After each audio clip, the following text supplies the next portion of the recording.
سامعین سے گزارش کی جاتی ہے کہ ہمارے سارے چینلز ایلیکونٹ ادب ایکسٹراس، سوارڈ آف حق چینل اور اتحاد الانصار چینل میں جن آڈیو بکس اور سیریز کو مکمل کیا جا چکا ہے، ان سب کا مطالعہ ہمارے پلے لسٹ سیکشن سے کریں اور ان آڈیو بکس اور سیریز کو آپ اپنے دوست و احباب میں شیئر کرتے رہیں، اور ہمارے سوشل میڈیا پلیٹ فارمز کے لنکس ڈسکرپشن میں دیے گئے ہیں، ہمیں سبسکرائب اور فالو ضرور کریں۔ جزاک اللہ۔ بسم اللہ الرحمن الرحیم۔ صدیوں کا مسافر، وقت کی کہانی، صدیوں کے مسافر کی زبانی، ازل سے ابد تک زندہ رہنے والے ایک انوکھے دیداور کی داستان۔ مصنف M.A. راحت۔ ایپیسوڈ 77۔ تقریباً 2 گھنٹے تک میں جزیرے کے مختلف حصوں کا جائزہ لیتا رہا پروفیسر، اور اس دوران میں نے دیکھا کہ جزیرہ طرح طرح کی اور قسم قسم کے حشرات الارض سے بھرا ہوا ہے۔ ان جانوروں میں خطرناک قسم کے چیتے اور دیگر خونخوار شکاری جانور بھی شامل تھے، جن سے یہ جنگل کافی بھرا ہوا معلوم ہوتا تھا۔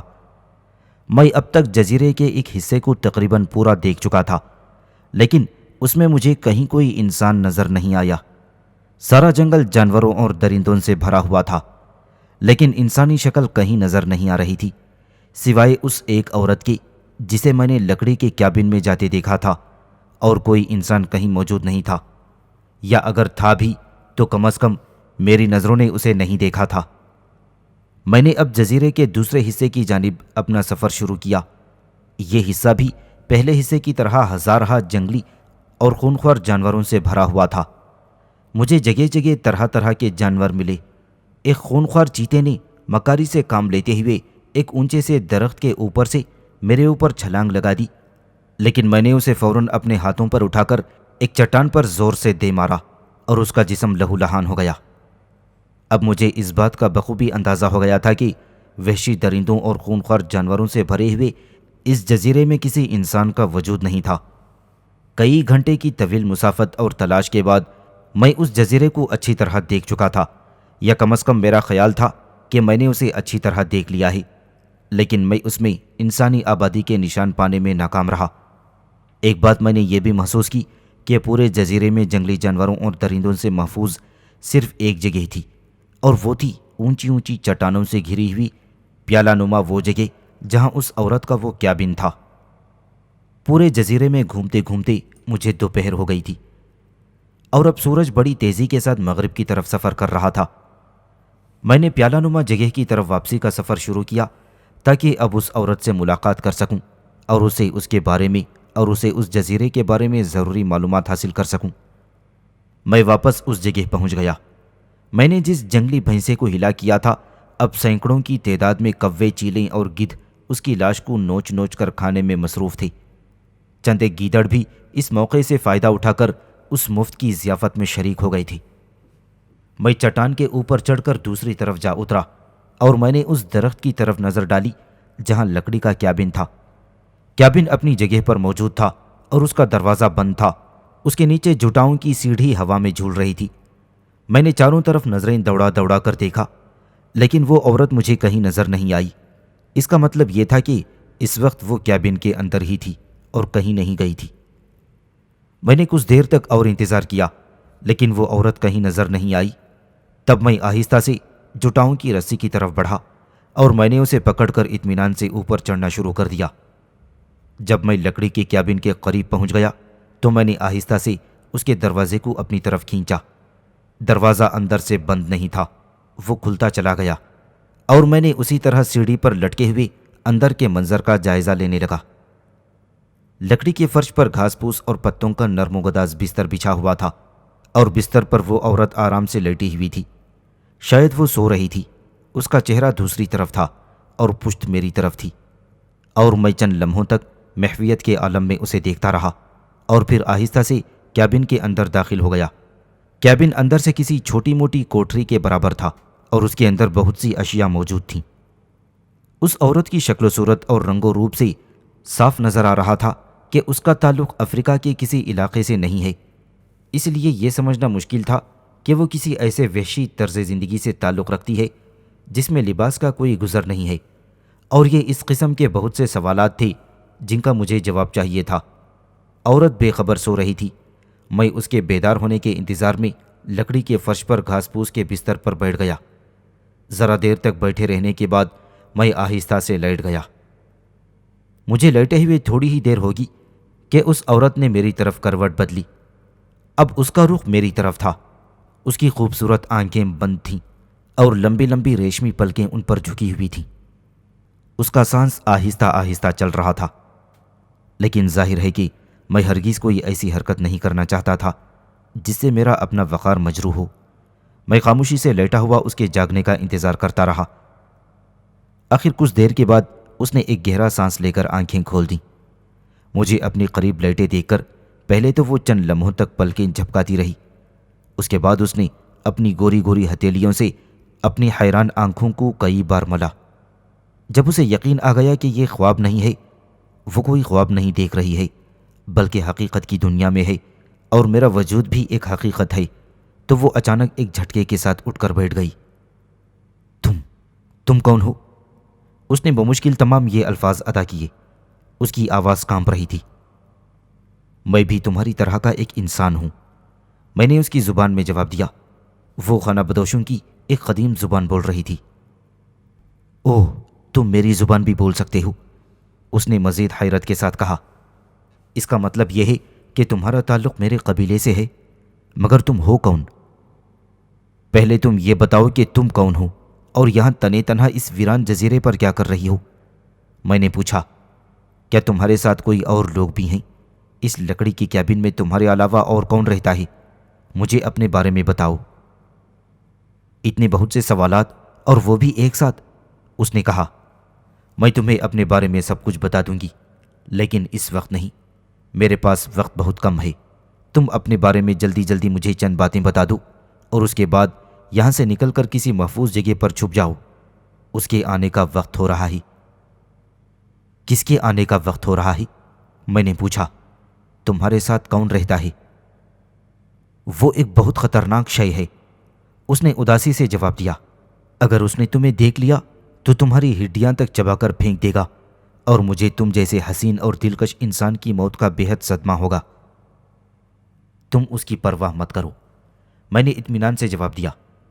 مجھے ہلاک کر دینا اتنا آسان نہیں جتنا تم سمجھ رہی ہو۔ میں ہر قسم کے خطرات سے نمٹنے کی صلاحیت رکھتا ہوں۔ مجھے اس کے بارے میں بتاؤ کہ وہ کون ہے۔ وہ ایک جانور نما انسان ہے، یا تم چاہو تو اسے انسان نما جانور کہہ سکتے ہو، اس نے کہا۔ وہ ایک گوریلا ہے اور اس نے مجھے یہاں اس جزیرے میں رکھا ہوا ہے، اور فی الحال تمہارے لیے اتنا ہی جان لینا کافی ہے۔ تم فوراً یہاں سے چلے جاؤ اور جلدی سے کسی جگہ جا کر چھپ جاؤ۔ کل صبح جب وہ یہاں سے چلا جائے گا، اس کے بعد تم پھر آ جانا۔ اس وقت میں تمہیں تفصیل سے اپنے بارے میں بتاؤں گی۔ وہ کس وقت آتا ہے؟ میں نے پوچھا۔ بس اب وہ کسی بھی لمحے آتا ہوگا، اس نے جواب دیا۔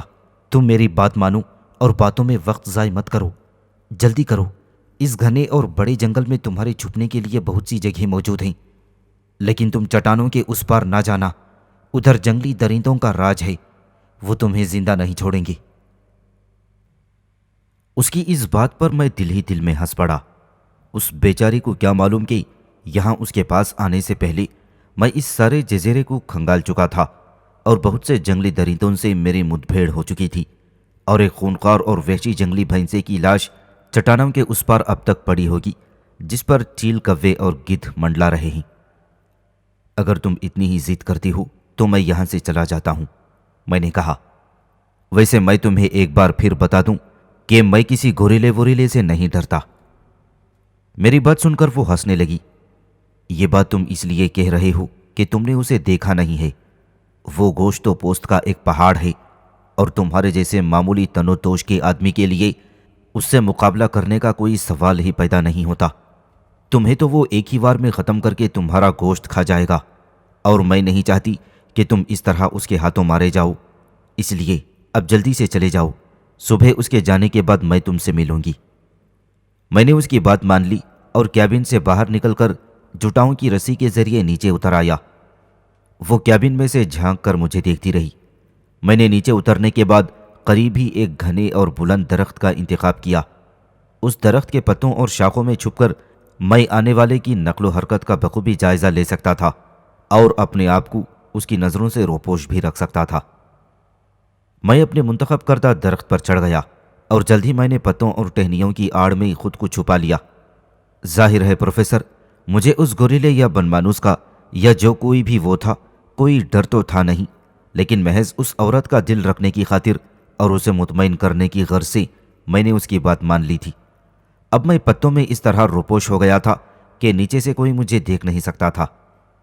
میرے درخت پر چڑھ جانے اور پتوں میں اچھی طرح چھپ جانے کے بعد وہ عورت بھی جٹاؤں کی رسیوں کے سہارے کیبن کے نیچے سے اتر آئی اور اس درخت کے نیچے کھڑی ہو گئی۔ اس کے کھڑے ہونے کا اندازہ ایسا تھا گویا وہ کسی کا انتظار کر رہی ہو۔ اس نے ایک نظر اس درخت کی طرف غور سے دیکھا جس پر میں چڑھا تھا اور پھر مطمئن انداز میں گردن ہلا دی۔ اس کے بعد وہ درخت کے نیچے اطمینان سے ادھر ادھر ٹہلنے لگی۔ اب شام کا ہلکا ہلکا دھندلا کا پھیلنا شروع ہو گیا تھا۔ سورج مغرب کی جانب تیزی سے اپنا سفر طے کر رہا تھا۔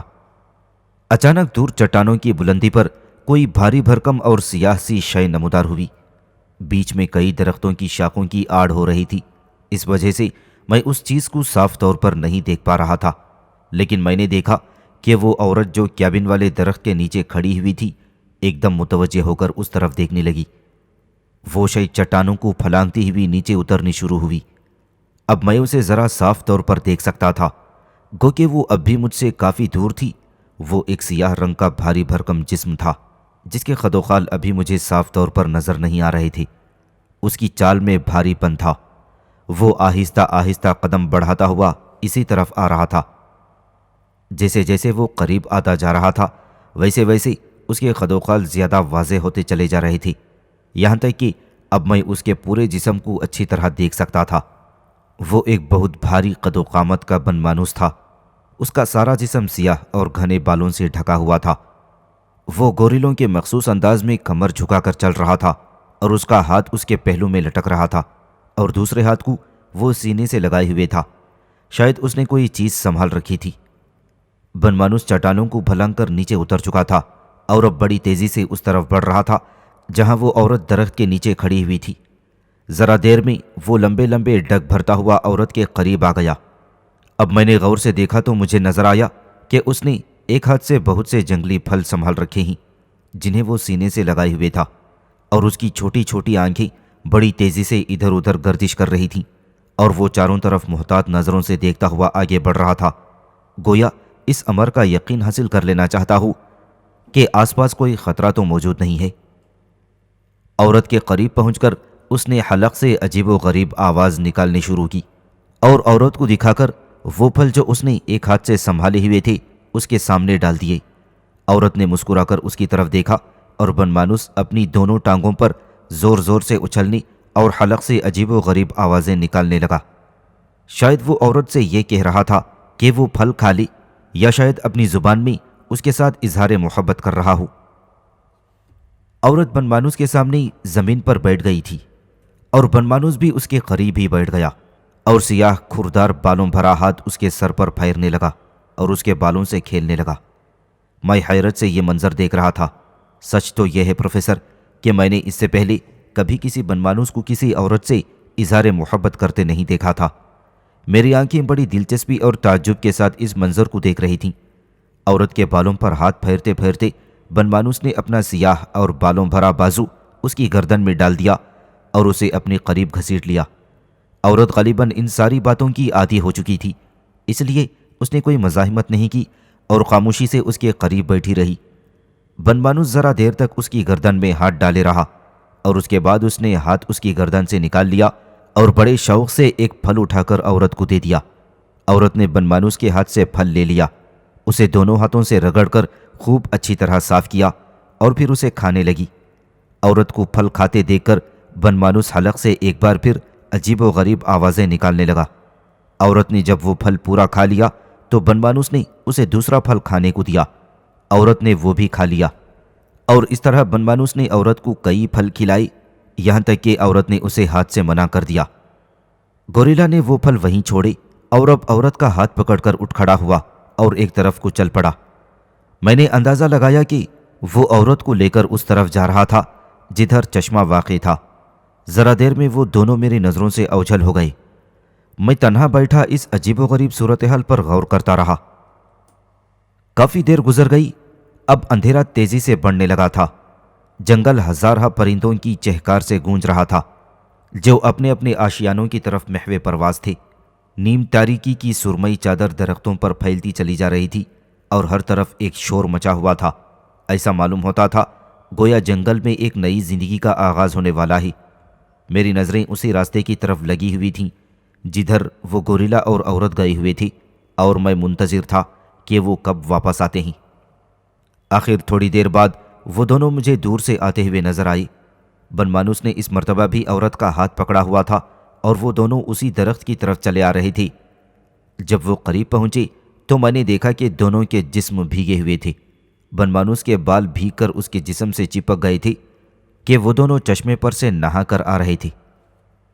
کافی دیر وہ دونوں اسی درخت کے نیچے بیٹھے رہے جس پر ان کا کیبن واقع تھا۔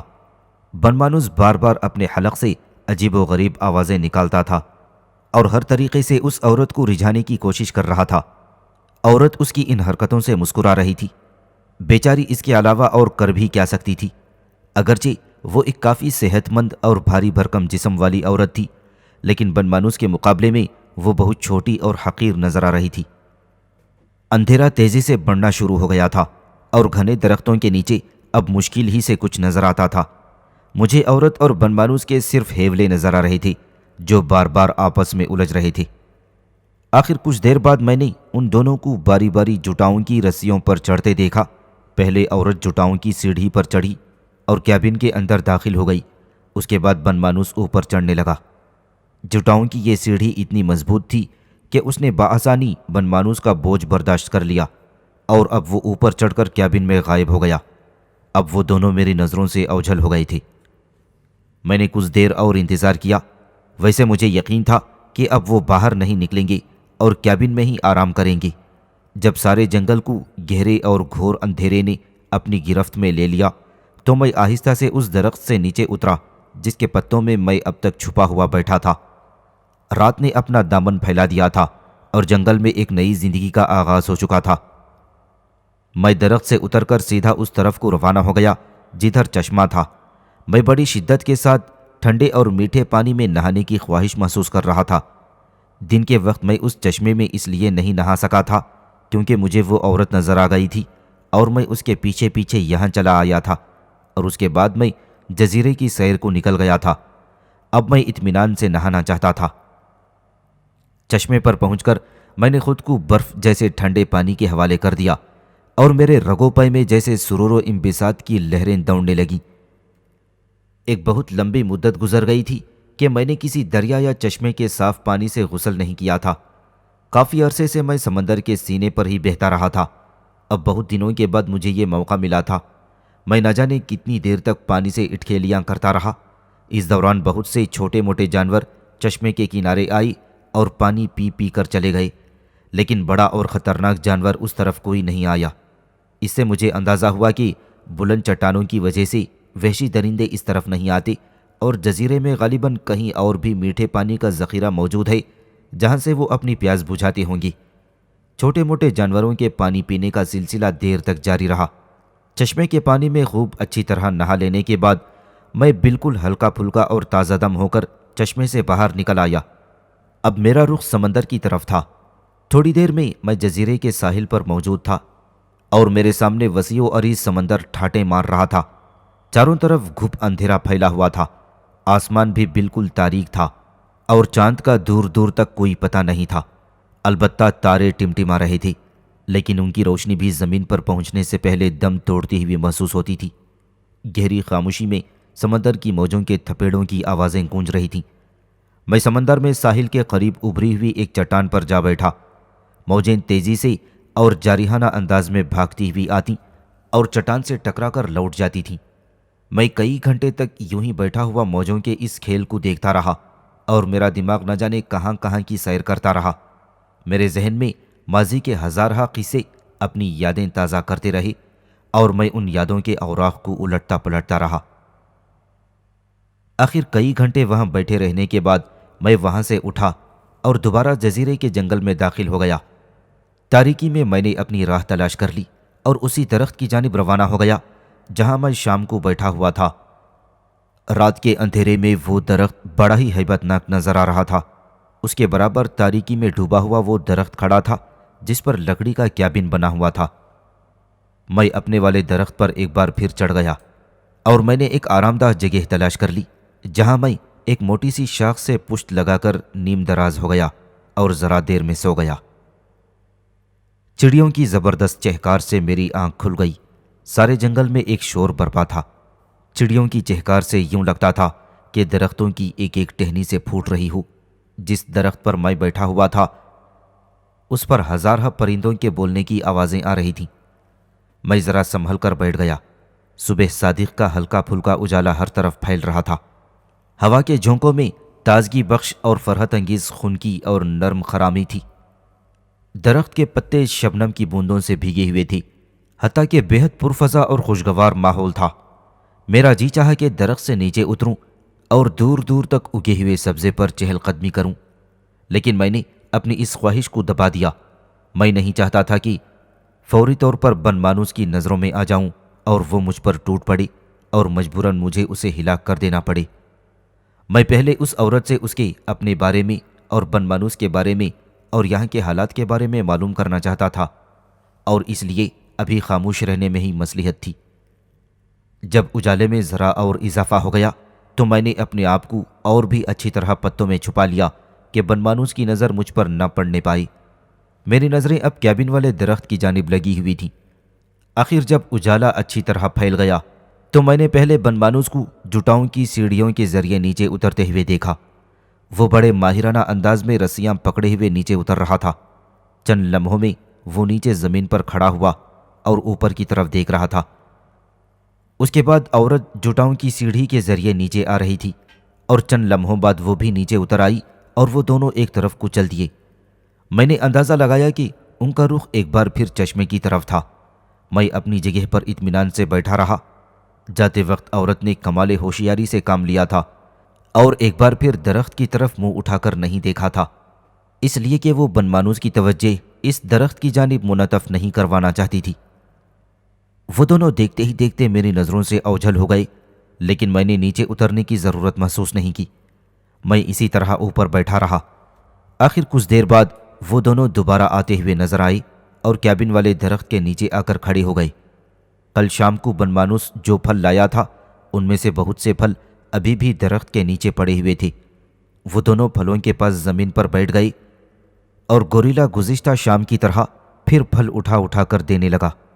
عورت نے چند پھل کھائی اور پھر ہاتھ کے اشارے سے منع کر دیا۔ وہ دونوں اٹھ کھڑے ہوئے۔ گوریلا نے حلق سے عجیب و غریب آواز نکالی اور عورت کے شانے پر ہاتھ رکھ دیا۔ عورت آہستہ سے مسکرائی اور اس نے اپنا ہاتھ بن مانوس کے ہاتھ پر رکھ دیا۔ بن مانوس چند ثانیے تک اس کے شانے پر ہاتھ رکھے رہا، پھر اس نے ہاتھ ہٹا لیا اور آہستہ آہستہ طویل چٹانوں کی طرف قدم بڑھانے لگا۔ عورت اسے جاتے ہوئے دیکھ رہی تھی اور درخت کے اوپر میں بھی اسے جاتے ہوئے دیکھ رہا تھا۔ چٹانوں کے قریب پہنچ کر بن مانوس نے ایک بار پھر مڑ کر پیچھے کی طرف دیکھا۔ عورت اپنی جگہ پر کھڑی ہوئی بن مانوس کو جاتے ہوئے دیکھ رہی تھی۔ بن مانوس نے ایک بار پھر اپنے حلق سے بھیانک آواز نکالی اور پھر چٹانوں کے پیچھے غائب ہو گیا۔ اس کے غائب ہو جانے کے بعد بھی کافی دیر تک عورت اسی طرح کھڑی ہوئی چٹانوں کی طرف دیکھتی رہی، اور اس دوران اس نے ایک بار بھی اس درخت کی طرف نہیں دیکھا تھا جس پر میں بیٹھا ہوا تھا۔ میں نے بھی نیچے اترنے کی کوشش نہیں کی۔ آخر جب کافی دیر ہو گئی اور عورت کو یقین ہو گیا کہ اب بن مانوس کی واپسی کا فی الحال کوئی امکان نہیں ہے، تو اس نے پلٹ کر اس درخت کی طرف دیکھا جس پر میں تھا۔ میں نے پتے ہٹا کر اسے اپنی شکل دکھائی اور اس نے مسکرا کر مجھے نیچے آنے کا اشارہ کیا۔ میں اس کا اشارہ پاتے ہی فوراً نیچے اتر آیا۔ عورت لپک کر میرے پاس آئی۔ اس نے بڑے اپنائیت کے انداز میں میرا ہاتھ پکڑ لیا۔ مجھے اس بات کا احساس ہے کہ تم نے رات بڑی مشکل سے گزاری ہوگی، اس نے کہا، لیکن مجھے افسوس ہے کہ تمہارے پاس اس کے علاوہ اور کوئی چارہ نہیں تھا۔ تمہاری جان بچانے کے لیے ضروری تھا کہ تم اس دیو کی نظروں سے پوشیدہ رہتے۔ اب وہ کہاں گیا ہی؟ میں نے عورت سے پوچھا۔ یہ اب جنگل کی سیر کرے گا، درختوں پر چڑھے گا اور ایک درخت سے دوسرے درخت پر چھلانگیں لگاتا پھرے گا۔ عورت نے کہا، یہ اس کا روز کا معمول ہے۔ کیا اب یہ شام ہی کو واپس آئے گا؟ میں نے پوچھا۔ نہیں، عورت نے جواب دیا، یہ ایک بار دوپہر کے وقت بھی آئے گا۔ اس وقت یہ میرے لیے بہت سے پھل وغیرہ لے کر آئے گا اور مجھے اصرار کر کے کھلائے گا، تھوڑے بہت خود بھی کھائے گا، اور ویسے یہ اپنا پیٹ تو بھر کر ہی آتا ہے۔ دوپہر میں تقریباً گھنٹہ 1.5 میرے ساتھ گزارنے کے بعد یہ دوبارہ جنگل میں واپس چلا جاتا ہے اور پھر شام کو پلٹ کر آتا ہے۔ یہ تمہیں اپنے ساتھ اندر جنگل میں نہیں لے جاتا؟ میں نے پوچھا۔ بہت ہی کم، عورت نے جواب دیا، صرف 2-1 مرتبہ یہ مجھے ساتھ لے کر گیا ہے۔ چٹانوں کے اس پار بے شمار خطرناک جانور اور جنگلی درندے موجود ہیں اور اسے خوف رہتا ہے کہ کوئی جانور حملہ کر کے مجھے نقصان نہ پہنچا دے۔ اوہ، تو گویا یہ تم سے بہت محبت کرتا ہے، میں نے کہا۔ میرے اس سوال کے جواب میں عورت کے چہرے پر مایوسی کے بادل چھا گئے۔ میں ایک بد نصیب عورت ہوں جو اس وحشی کے چنگل میں پھنسی ہوئی ہوں اور نہ جانے کب تک پھنسی رہوں گی، اور مجھے تو اس عذاب سے اپنی نجات کی کوئی صورت ہی نظر نہیں آتی۔ شاید اب مر کر ہی مجھے اس عذاب سے نجات مل سکے گی۔ اتنا مایوس ہونے کی ضرورت نہیں، میں نے عورت سے کہا۔ مجھے تمہارے دکھ کا پورا احساس ہے اور میں تمہیں جلدی اس افریت کی قید سے نجات دلاؤں گا۔ میری اس بات کے جواب میں عورت کے ہونٹوں پر ایک تلخ اور پھیکی سی مسکراہٹ نمودار ہوئی اور اس نے تھکے ہوئے لہجے میں کہا، یہ سب کچھ اتنا آسان نہیں جتنا تم اسے سمجھ رہے ہو۔ اس میں بے پناہ طاقت ہے۔ وہ بڑے بڑے قوی ہیکل جانوروں کو آن کی آن میں ہلاک کر ڈالتا ہے۔ تم اس سے مقابلہ نہیں کر سکتے، اور پھر تمہارے پاس تو کوئی ہتھیار بھی موجود نہیں ہے۔ تم بھلا اس پر کس طرح قابو پا سکتے ہو؟ ایک بار تمہاری گردن اس کے ہاتھ آ گئی تو پھر کوئی بھی تمہیں اس کے چنگل سے نہیں بچا سکتا۔ اس کے بعد تمہاری ہلاکت یقینی ہے۔ خیر، ان باتوں کو چھوڑو، میں نے کہا۔ تم سب سے پہلے تو یہ بتاؤ کہ تمہارا نام کیا ہے اور وہ کیا حالات تھے جن کے تحت تم یہاں پہنچ گئیں اور اس بن مانوس نے تمہیں اپنا قیدی بنا لیا۔ یہ ایک لمبی کہانی ہے، اس نے ٹھنڈا سانس بھرتے ہوئے کہا، لیکن میں پوری کہانی سنا کر تمہیں پریشان نہیں کروں گی۔ میں مختصراً اپنے حالات تمہیں بتاتی ہوں۔ میرا نام ساریسا ہے۔ میرا تعلق خانہ بدوشوں کے بڑے قبیلے سے ہے۔ تم جانتے ہو کہ خانہ بدوشوں کا کوئی وطن نہیں ہوتا اور وہ ایک جگہ سے دوسری جگہ ہمیشہ سفر میں رہتے ہیں۔ تاہم جس علاقے میں ہم لوگ عام طور پر سفر کرتے رہتے تھے وہ کوہ قفقار کے آس پاس کا علاقہ تھا۔ ہم لوگ مسلسل گردش میں رہتے تھے اور کسی ایک جگہ چند ہفتوں سے زیادہ قیام نہیں کر سکتے تھے۔ میرا شمار اپنے قبیلے کی خوبصورت ترین لڑکیوں میں ہوتا تھا اور قبیلے کے کئی گبرو نوجوان میرا ہاتھ تھامنے کے خواہش مند تھے، لیکن میرے باپ نے ابھی تک میری قسمت کے بارے میں کوئی فیصلہ نہیں کیا تھا۔ ایک شام کا ذکر ہے کہ میں اپنی ایک سہیلی کے ساتھ شام کے وقت چشمے سے پانی بھرنے جا رہی تھی۔ ان دنوں ہم لوگ ایک گاؤں کے قریب پڑاؤ ڈالے ہوئے تھے اور اگلے چند دنوں میں ہمارا یہاں سے روانہ ہو جانے کا ارادہ تھا۔ میں اور میری سہیلی اپنے اپنے گڑھے سروں پر رکھے ہوئے چشمے کی جانب جا رہے تھے کہ اچانک ایک طرف سے کوئی 8-10 گھوڑ سواروں کا ایک دستہ نمودار ہوا۔ ان لوگوں نے آنن فانن ہمیں گھیر لیا اور ہم سے پوچھنے لگے کہ ہم لوگ کون ہیں اور شام کے اس لمحے ہم کہاں جا رہے ہیں۔ ہم دونوں سخت گھبرا گئے۔ پڑاؤ ہم سے بہت دور تھا اور آس پاس ہمارے قبیلے کا کوئی آدمی بھی موجود نہیں تھا جو ہماری مدد کو آ سکے۔ ہم نے جلدی جلدی ان دونوں کو بتایا کہ ہم خانہ بدوش لڑکیاں ہیں، ہمارا پڑاؤ یہاں سے قریب ہی ہے اور ہم لوگ چشمے سے پانی بھرنے جا رہے ہیں۔ ان میں سے ایک شخص جو ان کا سردار معلوم ہوتا تھا ہم سے کہنے لگا کہ اگر ہم ان لوگوں کے ساتھ چلیں تو وہ ہمیں خانہ بدوشی کی زندگی سے نجات دلا دیں گی اور دولت سے مالا مال کر دیں گے۔ ہم نے ان کی بات ماننے سے انکار کر دیا اور آگے جانے کے لیے قدم بڑھائے۔ ان لوگوں نے آنکھوں ہی آنکھوں میں ایک دوسرے سے کچھ باتیں کی اور آنن فانن ہم دونوں کو گرفتار کر لیا۔ ہم دونوں چیختے چلاتے رہے، لیکن انہوں نے ہماری مشکیں کس لیں اور ہمیں گھوڑوں پر ڈال کر لے چلے۔ یہ ایک طویل اور تھکا دینے والا سفر تھا۔ وہ لوگ بستیوں سے بچتے ہوئے جا رہے تھے اور جنگلوں جنگلوں سفر کر رہے تھے۔ جب کوئی بستی نزدیک آئی تو ان میں سے کوئی ایک دو آدمی بستی میں چلے جاتی اور کھانے پینے کا سامان اور پانی لے آتی اور پھر سفر جاری ہو جاتا۔ مجھے اندازہ نہیں تھا کہ ہمیں چلتے ہوئے کتنے دن گزر گئے۔ یوں لگتا تھا کہ یہ منحوس سفر کبھی ختم ہی نہیں ہوگا۔ آخر ہم ایک دریا کے کنارے پہنچ گئے۔ ان لوگوں نے یہاں سے ایک بہت بڑی کشتی حاصل کی اور ماں گھوڑوں کے اس میں سوار ہو گئے۔ اب ہمارے سفر کا دوسرا مرحلہ شروع ہو گیا، جو کئی دن تک جاری رہا۔ جوں جوں ہم آگے بڑھتے جاتے تھے، دریا کا پاٹ چوڑا ہو جاتا تھا اور اس کے بہاؤ میں بھی تیزی آ جاتی تھی۔ قصہ مختصر یہ کہ ہم لوگ دریا کے کنارے آباد اس شہر میں جا پہنچے۔ ہم دونوں کو راستوں اور منزلوں کا کوئی پتہ نہیں تھا۔ ہمارے گرفتار کرنے والوں نے ہماری رسیاں کھول دیں، کیونکہ اب انہیں ہماری طرف سے فرار ہونے کا کوئی خطرہ لاحق نہیں تھا۔ ہم فرار ہو کر کہاں جا سکتے تھے؟ ہمیں کچھ نہیں معلوم تھا کہ ہم کہاں ہیں، اور نہ ہی ہم اس شہر میں کسی کو جانتے تھے۔ میں اور میری سہیلی دونوں روتے رہے اور ان لوگوں کی خوشامد کرتے رہے کہ ہمارے ٹھکانے پر واپس پہنچا دیں، لیکن ان لوگوں کا دل نہ پسیجا۔ بالآخر ہم نے صبر کر لیا۔ ہمیں یقین ہو گیا تھا کہ اب ہم اپنے لوگوں میں کبھی واپس نہیں جا سکیں گے، اور ہم نے خود کو تقدیر کے حوالے کر دیا۔